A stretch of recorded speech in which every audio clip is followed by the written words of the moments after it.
that 150. All right, everybody. Good morning. Thank you for joining us this morning. And as we continue to talk about some of the important things when it comes to caring for creation, I wanted to say thank you, Harry, for being here. Harris and I actually first met when you were a keeper many moons ago, and I'll always remember that week. It's a great week. And we are thankful for your willingness to come here and share your experience with us this morning. So I will let you introduce yourself and do everything you need to do. Hey, thanks a lot. Yeah, good to see everyone again. I think I know everyone. So, and I think most of you know me, so I'm not going to give an introduction about myself too much. But basically, I've been in this regenerative agriculture, sustainable agriculture, organic agriculture, ecological agriculture space since I was 1860, probably is when it started. And it's an evolving thing. There's a lot of terms. There's a lot of terms that are used really fast and loose by companies in the world. But it's really just a set of principles about our relationship with the earth, how we want to farm, how we want our farming communities to look, and relationships. And there's no real right answer to what it is or what it isn't. But I just wanted to it's going to be it's a really broad topic. I have not too many slides. I want to have a lot of time for questions because it's really about what you're interested in. It's such a huge topic that no one really is an expert on it. It's just kind of experiences and ideas, gleaning things from other folks that they've experienced and their ideas. So I'm going to talk a little bit about just what regenerative agriculture might entail, some examples, some practices, some things from my life, farm that I had with my parents, and then what I'm doing now. Some of the implications for what's going on right now in the US, the world, and then questions. So it's a pretty short presentation, and then we can just talk.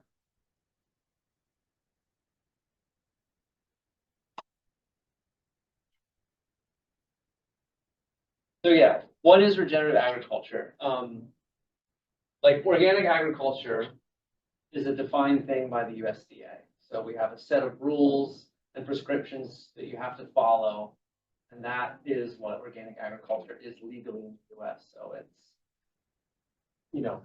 no synthetic herbicides or pesticides. It's a certain amount of pasture your animals have to be on or appear to be on, and things like that. Regenerative agriculture is more of a reaction to that, trying to go further, and it's really outcome based. So it's really, how do we get the soil, health of communities, health of animals, all these things to move in a more healthy direction through agriculture? So it's not stasis. It's how do we make things improve over time? Yields improve, ecological functioning improves. So like your water gets cleaner, your soil gets deeper and richer. Your carrying capacity, so you should be able to have more animals in the land or produce more vegetables over time through the practices. So like my simple definition of regenerative agriculture is basically a tenet of what I see in ecology, and in ecology, life wants to move towards life. Like throughout time, we've had these mass extinctions where we go down to a certain number of species, and then there's just an outflowing of species diversity and richness in our ecological landscapes. It keeps going until some shock happens and we get set back. But over time, life wants to produce more life. That's sort of its goal. And so that's kind of the goal of regenerative agriculture. How do we get more life into our systems? So not just how do we produce more crop, but how do we produce more crop, better soil, better biodiversity and things coming into the landscape. It's looking at the entire system and is it producing more life? So these are some of the, just the main the main tenets on the screen. So yeah, you want to build the soil, increase biodiversity, increase resiliency. So increasing the ability of a farming system to withstand climate change, floods, droughts, any sort of natural disaster.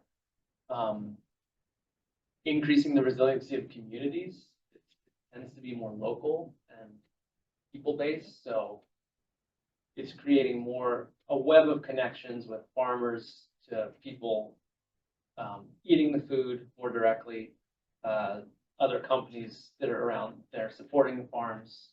So the idea there is also it's building diversity in our relationships, positive relationships there, and then yes, it's outcome based. So there are hundreds and hundreds of different practices probably that you could say are regenerative. Like on the most basic end, it would be a farm that maybe just crop their fields from spring to fall, and then they just let them fallow. Or worst case, they're plowed and then they sit all winter. If they start introducing a cover crop, that's a move towards regenerative.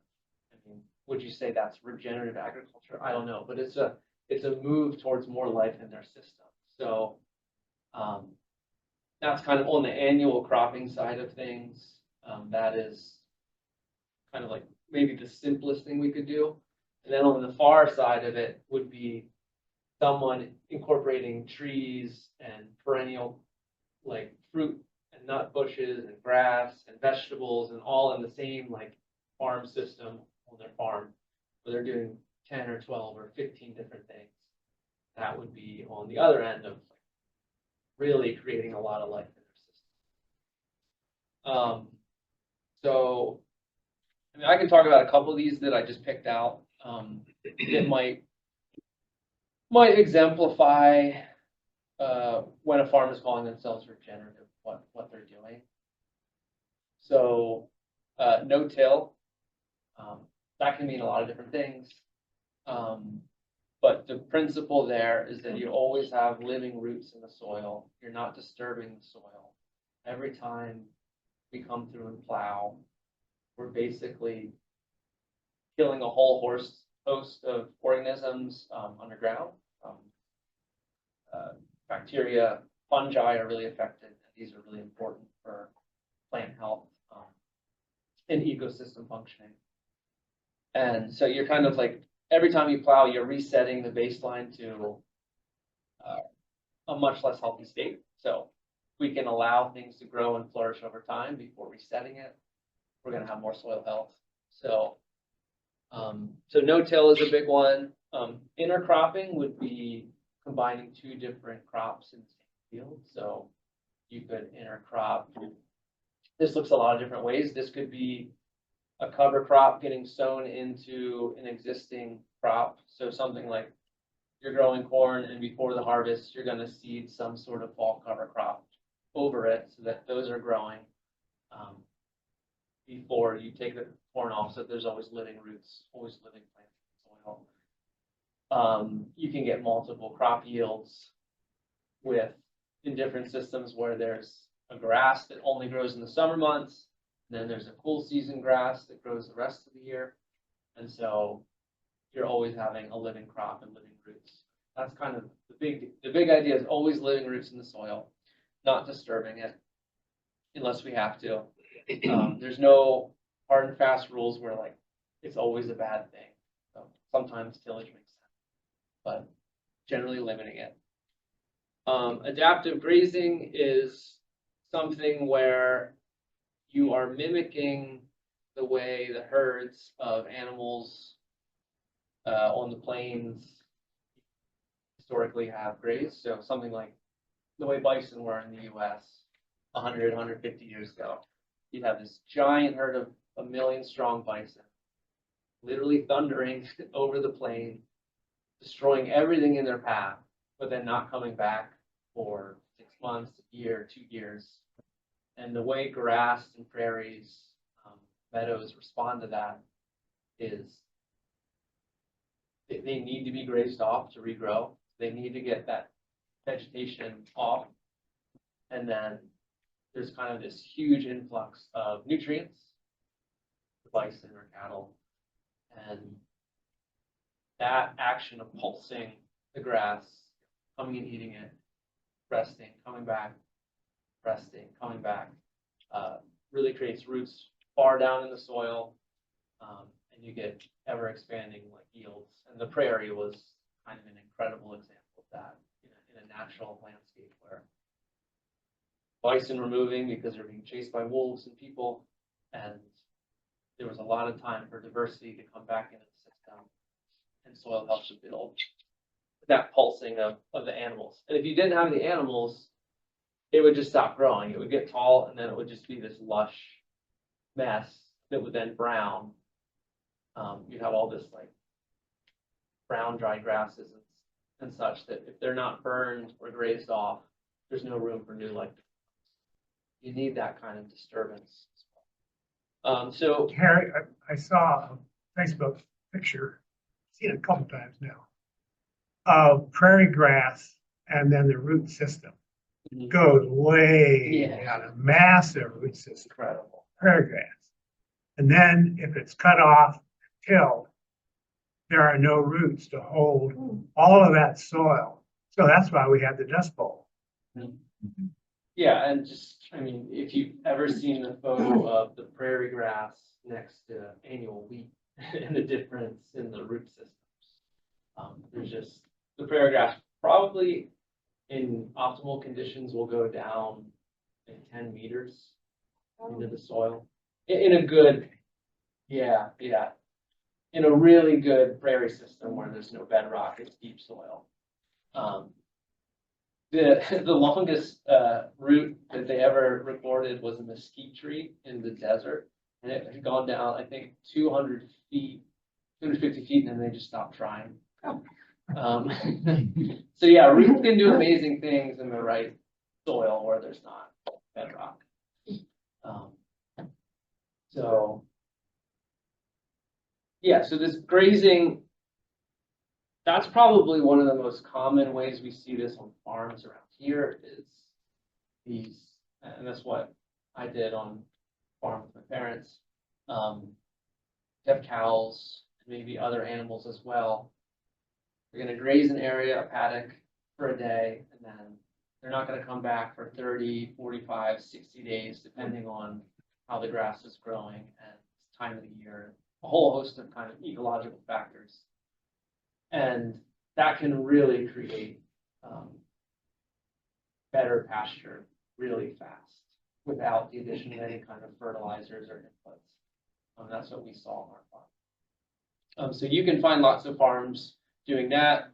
It's also often going to be small direct market farms around here that are advertising as grass-fed or kind of implementing these principles.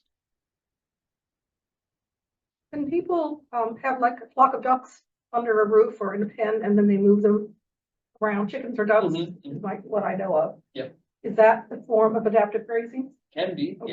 yeah. Where they're intentionally moved to a whole bunch of moved. Yeah. It's a little thing on wheels and off they go. And with all these things, there's the principles and there's the tools. That's one of those structures, chicken trackers or duck, whatever, duck shelters, whatever you're going to call them. It's just sort of how you manage the Is there system. a term for that kind of grazing or that kind of? Probably. Yeah, depending on the thing, it could be a chicken tractor or a duck tractor. It could be considered adaptive grazing. Just depends on how they're doing it. And so the whole goal is a good ecological outcome that also yields food for people. So if they're managing it in a way where those ducks come back to the system and there's plenty of grass and it's kind of where it was before or better, then yeah, you're moving the system towards more productivity.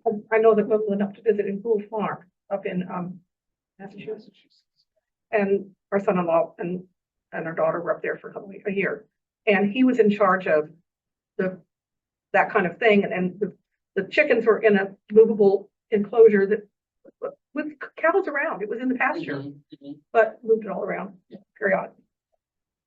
Yeah, that's probably the most common Mhm. form of kind of small scale regenerative agriculture in the Okay. US. You're gonna see on lots of little farms. Mhm. The next one is agroforestry, which is kind of my personal specialty, and it's incorporating trees into agriculture. There's 4 or 5 different ways that we do that on farms in the US. The one that you'll probably see the most of driving around Lancaster County are riparian buffers. These are strips along every little creek of maybe 5 to 100 feet wide, where you're going to see all these different tree tubes and trees planted in them. And so the idea there is you're creating an area that's going to catch any nutrients from agriculture before it gets to the stream. So that's, I mean, most of the reason why we're doing that here is for the Chesapeake Bay and kind of the health of the bay and what's happened over the last 40 or 50 years. And this one, the riparian buffer, is really about the ecological benefits for the farm, not really in yield, generally speaking. Though I think there are ways to incorporate useful yields within that. And that would probably make it a more adapted practice for farmers. Essentially, otherwise you're having to pay a farmer to take land out of production. For an ecological goal, it's good for the public, but doesn't do anything. It does do things for the farm, but it depends how much it does. And there's no easy way to measure that. And sometimes the rules are silly. And then it's not practical for the farm. So that's one, riparian buffers. The next one that's kind of an ecological benefit is a windbreak or a shelter belt. So these are really common on the plains where the wind erosion is a really big deal. Certainly after the Dust Bowl, especially. And that is what you think it is, a windbreak, whether it's for crops or animals or even a house for energy efficiency. These can be really functional uses of trees in the landscape. Then the next one would probably be alley cropping, which is something that's not done typically in the US, more in Europe historically.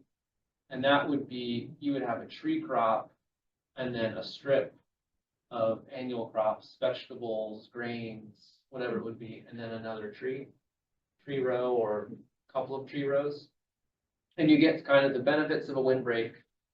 You get the benefits of diversity of the trees, which often bring in wildlife.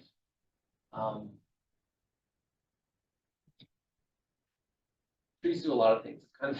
It's such a big topic. It's almost hard to describe them all, but certainly the depth of the root systems and soil health, you're going to get a lot of underground diversity, above ground diversity.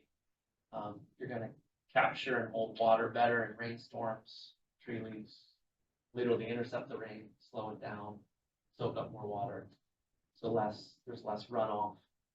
And then when they do studies on this, you get a total, as long as the trees aren't spaced really close and you're not shading out the crops, it's normally going to be 100 feet at the very minimum, but more like 300 feet between the tree rows. You're going to get an overall increase in yield on the farm. So you'll have slightly less of your annual crop, and you won't have as good of a yield if it was just the tree crop over the same field. But when you combine the two yields together, it's normally like a 1.1 versus 1 for like total caloric production from that system. And then the one that I work in now and did on Rising Locust Farm was silvopasture, which is integrating trees into a pasture.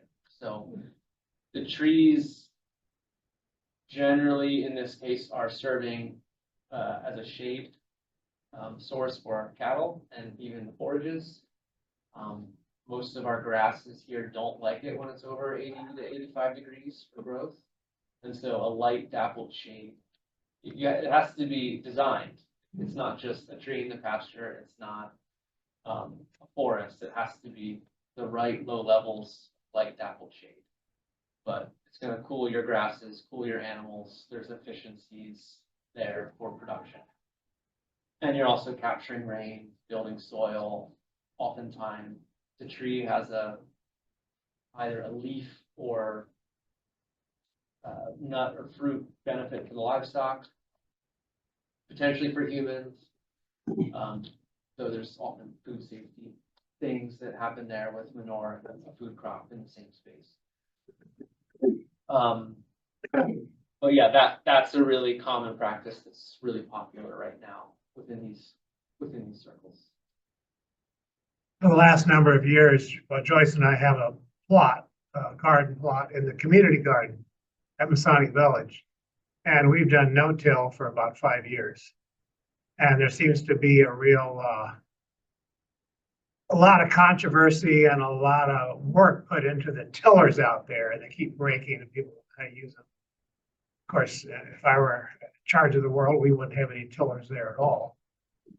But our no-till is not as pretty as all these tilled, and they just spend hours getting every little thing and make it look just right.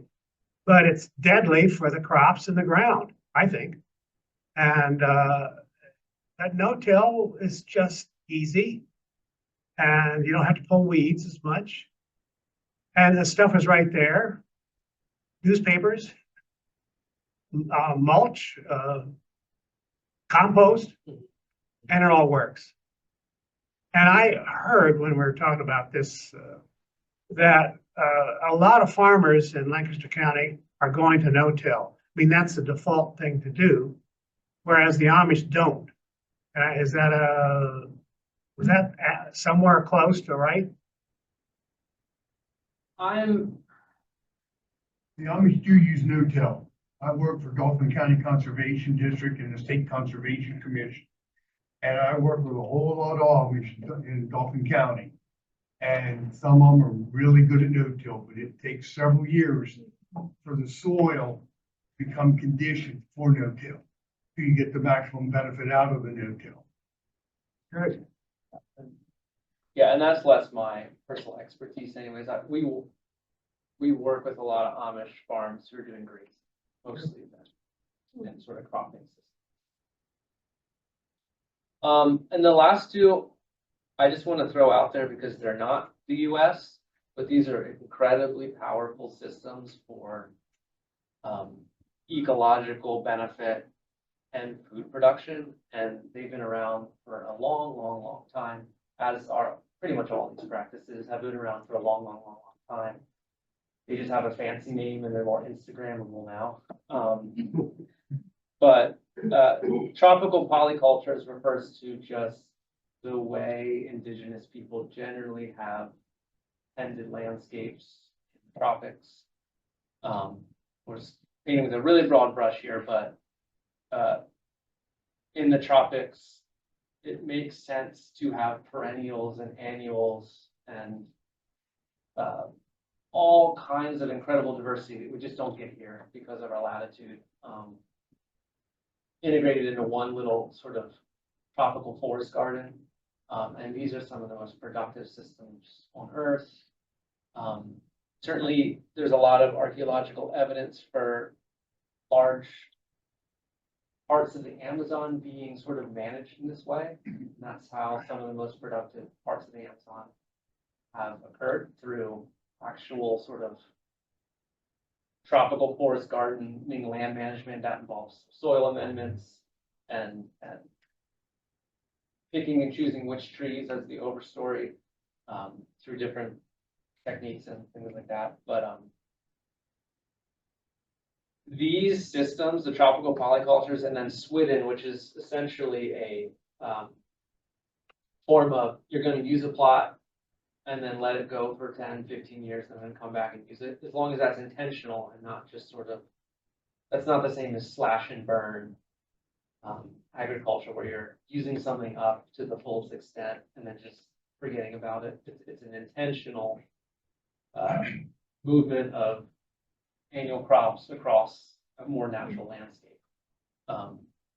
But my point is, tropical polycultures in Sweden have probably the most ecological diversity, most ecological system functioning, and for sure the most potential for carbon sequestration in the world for agriculture. It's what can happen in the tropics is just kind of, we just can't do it here because of our climate. So, What happens if people do stuff like a cousin did years and years ago in Laos, where they would encourage people to use water around their field in order to have fish as well as rice? Yeah, it's the rice paddies. Oh, we already talked about. No. no, I mean, yeah, there are so many practices. Yeah, But I didn't know if that enriches the soil or whether that detracts from because of the salt. Probably enriches it, if done well. Yeah. It's kind of all these things require touch from people. They require thoughtful management and intentional touch. And that's kind of the key paradigm shift that needs to happen. So What is Sweden? That's what he. Sweden is that kind of what we would have thought of like Native Americans doing here 500 years ago. So it would be different villages in different areas where maybe we're here and growing our corn, bean, squash Oh. for 3 to 4 years. Mhm. And then we allow and also direct, it's not just like walking away from it, but directing what maybe fruit and nut trees that are naturally going to come back up through planting, through fire, and all these different techniques of land management, so that you're both meeting your annual crop needs, you're developing landscapes that are good for game or livestock, and you're also managing the tree crops, so the hickory nuts, that sort of thing. So I don't know the specifics of the tropical trees and things, but that's what Sweden agriculture is, and it's still practiced in poorer parts of the world, but if there aren't the economic pressures for there to be an export crop, it can often be managed really well. But if it has to be turned into money that goes elsewhere, then that's where you have more of an extractive Sweden. I mean to delay you, but that's a big problem in Africa where the population is growing so much that they cannot. There's not enough ground to keep moving like they used to. Everybody's taking the ground, using it all the time, and can't grow stuff. Yeah, there's so many kind of like world economic and nuances to all these things. There's never going to be like, you just take this and do it over here and it will always has to be catered to the conditions on the ground. These are some other terms you might just see that are kind of associated with regenerative. I don't want to spend any time on them because I've already thrown enough technical stuff at you, but these are just other things that are sort of related. So I want to give, I think we've talked about a lot of this. I am going to throw in just a quick note on climate change.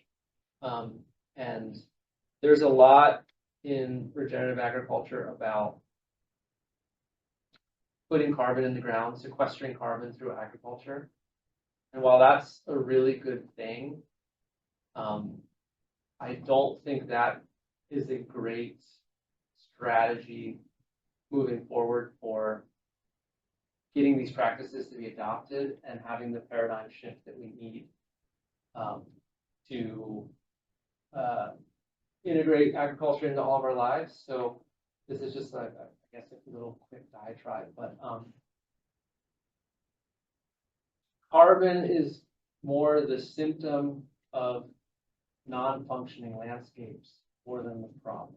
So if we were to create farming landscapes, ecological landscapes, our yards, our farms, everything, our forests, if the water was functioning well, if there was biodiversity, if there was habitat for animals, if we were managing for all these major indicators of ecological health, the carbon would sort itself out.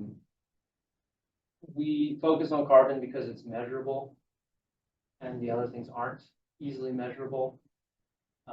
But functioning ecosystems are resilient and they find a way to bring carbon in the soil. And all of these systems are focused on ecological health and they will put carbon in the soil. So It's not to say that there's anything wrong with thinking about climate change, because obviously the effects of climate on all these systems is a really big deal.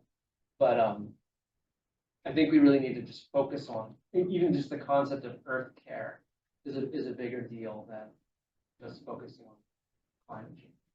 That's just like a little bit, because if we do everything for carbon, we end up with lots of technological solutions that may not actually address the bigger picture. There might be something that is really good for putting carbon in the ground, but isn't so great for everything else. It's kind of like a hack. Yeah, and the big one is the paradigm shift of if the soil's healthier, the ecology's healthier, the food will be healthier, the system will be healthier, it will be more resilient, we will be healthier, kind of working all that together. So it's a tough one, but it is kind of empowering because little acts of moving that system towards more life in our day-to-day lives is a thing we all can do. I already talked about silvopasture, but my current job right now is with Trees for Grazers, which is a company that is an agroforestry company. So we're putting trees on the landscape in this part of Pennsylvania. We're in the Maryland and Virginia a little bit, but it's mostly focused on grazing farms and integrating trees for the benefit for animals and soil health. And Rising Locust Farm was the farm that had the parents. We did a lot of these different things. So we did some adaptive grazing. We had a silvopasture. We planted native trees along the streams to get diversity for wildlife. We had orchards and gardens, and just focused on diversity and the ecosystem wherever we could. And it was really wonderful because we went from a system that, you know, an annual crop cornfield, while producing lots of calories, there's not a lot else that you get from that. And we went from that to a diverse silvopasture, and we would have all kinds of birds that showed up. The streams always ran clear off of our land. So the stream didn't always run clear, but because of other things going on upstream. And it's just really fun to see diversity and natural regeneration happen. And when you start noticing it, caring about it, it's just a really fun thing to do. Feeding cows and sheep tree leaves is my favorite activity in the world, maybe. It's so much fun. A lot of these pictures have been from the farm for my work. And yeah, I said for Trees for Grazers, that's the work I do right now. It's a lot of Amish farms actually in Lancaster County, but we are expanding outside of that. Our main client now is Organic Valley, which is, you'll see the milk in the grocery store. It's the biggest organic milk producer in the grocery store, and they have farms all over the country. So we did have a big federal grant with Organic Valley, and we were working with 20 or 30 farms, developing plans. And we had 2 silvopastures planted this fall. We were slated to plant 6 more, like 10,000 trees. And we were officially paused April 1st from working. We were prevented from planting in February, and now we're just kind of on hold waiting to see what will happen. There is climate in the name of our grant, so I'm not particularly optimistic about it coming back, but there's lots of legal reasons that it should. So we'll see, but it could be a protracted thing. So some farmers will pay for this out of pocket, but silvopasture, it's a high investment to plant trees and keep them protected in an existing pasture. So the economic benefits are real, but they're slow and they don't really fit the economic that we have. We have heat stress numbers for cows and forages. We can kind of predict. It's normally like year 10 that it pays for itself. But there's also risk because if it all failed, then it wouldn't pay for itself. So it doesn't fit our economic model, but it's an incredible public good. And these trees existed before and were cut down. And so there's kind of grants are kind of a necessary thing for this world agroforestry right now. You used the term silva Pasture. pasture, define. Oh yeah, sorry. Silvo is just Latin for tree, I believe, and pasture. So trees in the pasture. That's all it really is. It's just the intentional planting of trees to benefit your pastures. So it's kind of heresy from like 50, 60 years ago. Every farmer was getting every tree out of their pasture. But it just needs to be, so that what in a silvopasture system, it's normally about 30% shade is what we're going for. And so that's about 20 to 30 trees per acre. So it's not many, and we plant them in rows in a way where they can be kind of the borders between where cows go, so paddock divisions, generally speaking. And then once they mature, then they don't need to be protected. And then they're in the paddocks. You kind of just set where you have your animals, however you want to do it. All right. Is that Fiddle Creek? That's Fiddle Creek. That's, I don't know how to get this. I know why it looks Cursor out like of that that. and what those little white lines are, but if somebody hasn't seen that picture, or it might be a Yeah. good idea to explain how that's used. So this is a really densely planted silvopasture. This would be more than is ideal, but it was the only funding available was a conservation fund that required a certain amount of trees per acre. So it fit the conservation goals, but all these trees won't stay. So it's a dairy farm. The barn's up here. This is their walkway to get their cows out to pasture. And then they take strips for the day where they'll set up a little bit of electric fencing for the day. And the cows will graze down that strip and then they'll kind of rotate through this whole farm and not come back for 30 to 45 days, depending on grass and time of the year and other factors. And so the trees basically just act as their fencing. So these are insulated plastic tubes, so the electric wire can go right against it. The tree is inside there, protected from, it's kind of like a little greenhouse in a way. And it's 6 feet tall to prevent cattle from browsing. And they do get the tree a little bit when it comes out, depending on how you set the wire. So you really need the 8-foot tube, but those don't exist at the moment. And it's rough on the tree to just force it to go 8 feet really fast. But yeah, these trees are only like 10 feet apart, and these rows are about 40 feet apart. 40 is about as tight as I'd ever make a row. And when we have the ability to design exactly how we want to, we never plant the trees more than 20 feet together within the row. So this is like triple the amount of trees that's necessary. So the idea here was we plant fast growers for 2 out of every 3 trees, and they'd be cut down in 10 to 15 years. So things like black locust trees, which can make good fence posts, or trees that you can cut down and use the leaves for forage, and that would resprout from the base, and the cows could just keep nibbling those trees till they went away.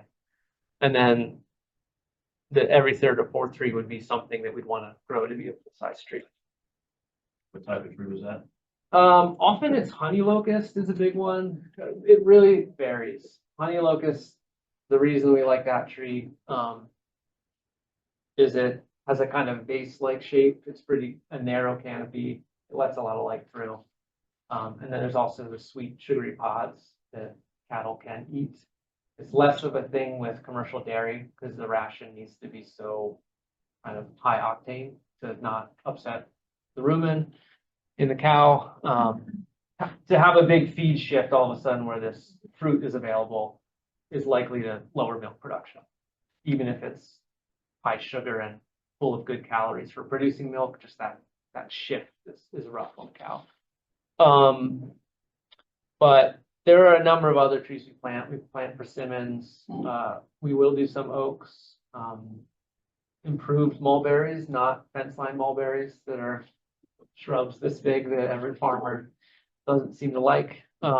Even though their cows love them, every time they go through, they'll eat the leaves. Mulberry has some of the highest sugar and protein leaf that's out there, especially in the summer months. It's really good forage. And one more thing on mulberry, in the tropics, they grow like weeds year round. And so farms will actually plant thousands of mulberries per acre and run cows, sheep, or goats through it as almost like a pasture of mulberry. So it's an incredible plant. But we use native trees. It can be anything. It really depends on the farmer's goals, what they're wanting. If they just want shade and shade as fast as they can, it's often 3 or 4 different trees that we choose from. But if they want some nuts, if they want fruit for their family, if they want, a lot of them have bees and want to have good flowering trees for bees. There's lots of different designs and ways we incorporate trees.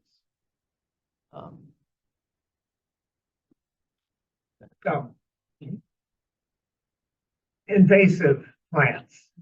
Lancaster Conservancy has thousands of acres now, and they send in volunteers to take out the invasive plants.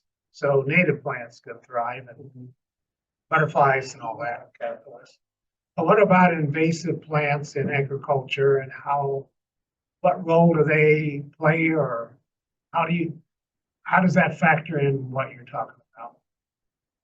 It generally doesn't, because these are highly managed systems where everything gets grazed. And I mean, most of the plants we're working with in the agricultural system are non-native. They're not considered invasive, but they are. We're using a whole suite of plants that we wouldn't plant into a forest, but just make sense for agriculture. I don't have a great answer. I would actually flip it the other way and say the Conservancy needs agriculture on their land. And by that, I mean, they could really use fire and goats for getting rid of their invasives more than people. They're a lot more effective. But that would require someone being a goat herder and traveling between the different Conservancy properties, which is a business idea that I have. I was on a. It's not a great family lifestyle. It's great for a young person in their 20s. I was on a lead hike, and they showed where there was a fire, and all that they did, that went into that. Yeah, But the goats, I love that idea. yeah. And the fire has to be intentional and Sure. at certain times of year and repeated. That's with like meadow plants. That's certainly what they're adapted to. So with everything right now, call your representative, just throw that there. A lot of these practices are kind of wrapped up in conservation funding, which there's actually been more funding for these practices than ever before. In the last 5 or 10 years, they've gained a lot of traction. There's more conservation funding at the state level than there's ever been before. The federal level, we'll see. So that's one you can do, kind of a political action step. The engaging with the natural world is kind of just really about that paradigm shift. Like when we believe that our health is tied to the health of the land, and find ways of interacting with the landscape in something more than, while walking is wonderful and it's like hiking and biking. Those you're absorbing things that are good. But one practice that's really a powerful practice that I haven't done very much in my life, but has worked for a lot of people, is a sit spot, which is essentially just go to the same place once a week for half an hour and just don't do anything, just see what you see. And you'll see the seasonal patterns shift. You'll see what animals come in that landscape. It could be your back porch and the birds. It could be your park. It could be somewhere in the woods, but it's a really connected experience for seeing how kind of dynamic the natural world is. So that's a wonderful thing that anyone hopefully can do. The gardening with the principals is the next step that lots of people, I'm sure in this room, could do or interact with. Landscaping, if you own a home, even just getting a few native plants and a little patch that's starting to be diverse and has some native trees and some wildflowers and things, you'll see an amazing amount of insects, beneficial bees and other things coming to that little patch of land, which is one of the first things that kind of I experienced aha moments when I was 15 or 16. They let me plant something right out front in the middle of the yard. I mean, I'm sure all the neighbors hated it because it was me as a 16-year-old designing it. It can be done well, but a 16-year-old just planting wildflowers without any experience in the front yard, probably less well designed than you guys could do yourself. But there were so many insects that came to that little patch of wildflowers. It was really cool to see. And then there's lots of local farms. There are websites where you can find things like Local Harvest, PASA, Pennsylvania Association for Sustainable Agriculture, is another organization that will have a list of farms doing different things. And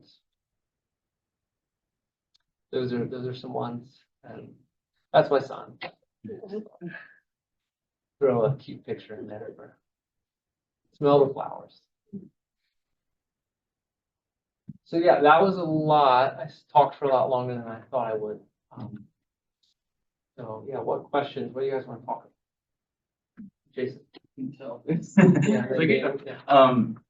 So I guess my question for you is, what gives you hope to do the work that you're doing, and to talk about these things? Where do you find encouragement? I talk to folks who are just kind of like, it's just depressing. And sometimes it feels like things are going in the wrong direction, and it's as if, well, how will this ever stop? And particularly when it comes to like food production and things like this, there's all the economies of scale and so many pressures on people, maybe incorrectly, to think that the way we do things is actually more efficient and better or whatever. So it feels like a heavy lift to move culture, society in a more sustainable direction. And so I'm just curious what motivates you, what gives you hope to do this work. Yeah. Well, I would say the first thing is politics is a thing, but it's such a temporary part of our lives and the world and geologic time that it's important not to focus on the news. That is where you're going to get the most depressed and feel helpless, because it's a reasonable response. But when it comes to developing hope, I do think it's so cliche, but I do think it's little small action that move the system towards life. Like, that's all we can do, and that's all we want to do. That's the right thing to do. So I think we have to disassociate from the ideas of the outcome and there being an end goal and we'll get there, because no one's ever gotten there and no one ever will. But we can still move towards the things that we know are more beautiful, because what else would we do anyway? So I think that, yeah, maybe a little bit of studying, arc of history and how things move in unexpected ways. Yeah, there isn't the getting there, but there's that. There's always agency, there's always things you can do, whether it is just a sit spot, just giving that little bit of love and attention to that part of the world for 30 minutes and yourself, and you're gonna feel that groundedness. Or it's the ability to plant a few tomato plants and just enjoy them. I think it really is just tiny little steps and pieces that are gonna interact in ways that are beyond our control. Piece of that is having grandkids watch us with that. That becomes a part of their way of thinking about the future. And so maybe it expands a whole lot longer than our lifetime before we get some of these things accomplished. Yeah, on that note, just with him, he already knows like 6 or 7 species of trees, and he's 2.5. And I don't think I knew 6 or 7 species of trees until I was 17, 18. I mean, you really could identify them. So yeah, that sort of, the more love and attention we give to something, the more it will grow. So he's growing up in a more of an ecological lens. And so yeah, that has a really big shift for him, and hopefully he likes it and doesn't want to rebel against us. Become a Wall Street banker in response to our parenting. David had a question. Sorry. Just one thing I keep reading is about the need to restore habitats that we've ripped out. And one of the big things along the seacoast is mangroves and anything, and just, I guess, for if you plant mangroves, the sequester is like 8 to 10 times Yeah. of anything else.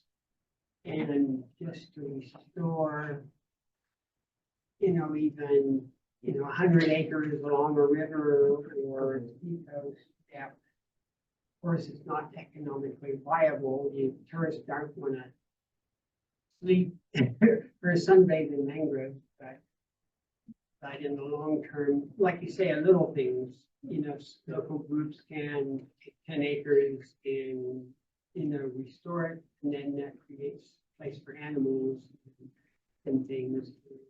Those are things that can be done locally on a smaller scale, and maybe even people going together and buying an acre of land and planting, let it grow up naturally.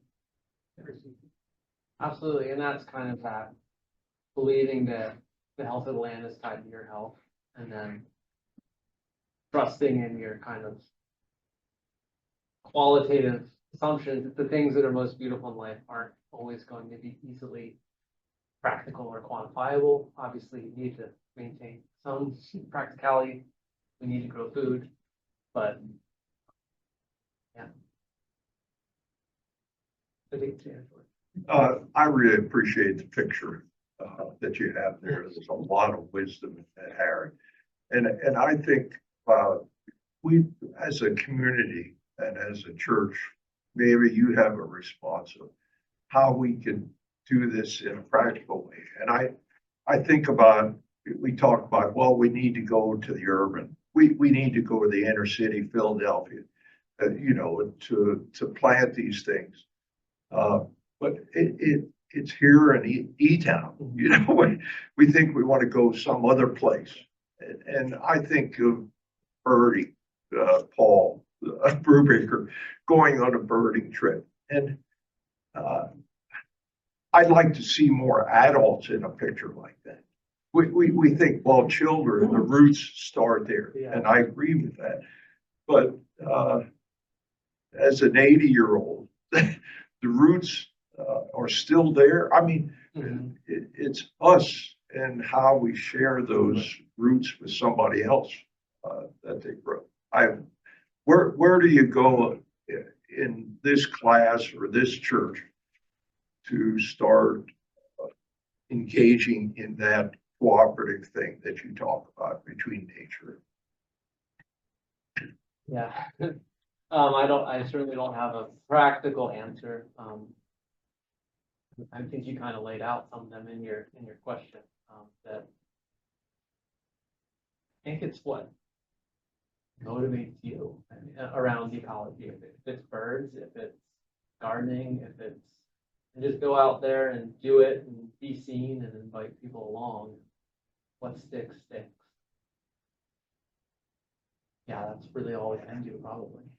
You know, Lancaster Conservancy would be a good place to start because they have walks and nature walks and different things. And I know the Chesapeake Bay Foundation, I'm not sure how active they are. They do a lot of stream bank tree planting and stuff like that. Yeah. Yeah. Anyone else have any suggestions on that? On just other. What do we do? Yeah, well, other little, just kind of almost meetups, organizations, things that are already happening. This is York County, but it's only 35 minutes from here. The Horn Farm Center, just past Wrightsville on Route 30. They have an amazing amount of foraging classes and tree identification classes and learn how to do this gardening technique. And they're actually running a 22-week regenerative grower class. I've taken numerous classes there. We used to partner there with some of our products. It's an amazing resource. It's only 35 minutes away. And checking out their website is worthwhile, I think, to do. They have a lot to offer, a lot. Yeah, I mean, I totally think we need to do all these little things that we can do. And sometimes I think it would be sort of fun to just make a day where we visit each other's properties to see what little thing each of us has gotten to work, you know, because sometimes you need somebody to ask a lot of questions to. But I think we do also have to keep working on that macro level, that macroeconomic level, because that's what changes the priorities of funding in governments, which can provide, you know, we do have to be able to fall back on these sit spots and these small things we do during times like now when it is so depressing. But I think we still have to keep working at both levels, not everybody all the time at both, but find some organization like PASA to be connecting with and supporting that keeps working on that macro level while we're receiving life from all the little things that we're doing in our backyard. Yeah, following up on that, I was sort of, my question was, you say how the regenerative, farms, they produce more. But like we just bought a grass-fed pig. It probably cost me 3 times per pound. Right. So how do you get that to get to the point where we can feed a larger population? Right? You know, have you done any work on how we get to that point? Because that's, until you get to that point, it's not going to have the effect we need it to have. Right. So on the feeding the larger population, the UN has a really good statistic that 70% of the world's food is grown on 30% of the land by small farmers. So our agricultural system is incredible at producing abundant calories at a really efficient labor unit, but not actually land unit. So, and that agriculture is subsidized through government policy. Yeah, I mean, just you get rid of ethanol and you've opened up a whole incredible amount of growing space to grow food. And so, yeah, and a lot of this is happening out more than Midwest. I mean, certainly here in Lancaster County, because we're a little bit more Midwest in our land base, but there's a lot of policy shifting going on. I think there's actual questions happening on our broader agricultural system at the federal level. There's a lot of conflicting interests within the federal administration. And so I think that does pose some opportunities. But when you're talking about the price of food and sort of grass-fed versus conventional, I mean, I don't think there's any way of getting around the fact that food costs would go up and other parts of our life have to come down.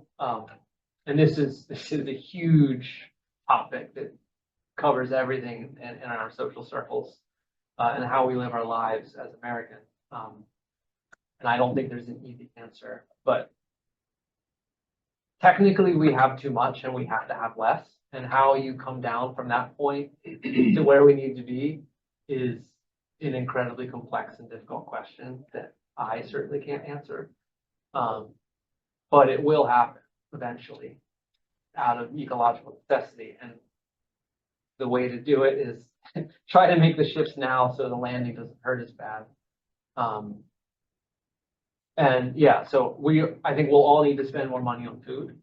And so that requires, as a society, picking up folks who don't have as much money and making sure they have access to food, and bringing down people who have more money, having less money. And there's plenty of labor and energy and land and know-how and expertise to produce the food. It's just a matter of getting our social systems to mirror that value. And I don't know. Give them a better tax break if they donate to these conservancies. Yeah, I know. Well, one thing is the health benefits. You're much healthier the less meat you eat. And so you could just say, well, I'll pay 3 times per pound and eat a third less, and I'm paying the same amount and I'm healthier.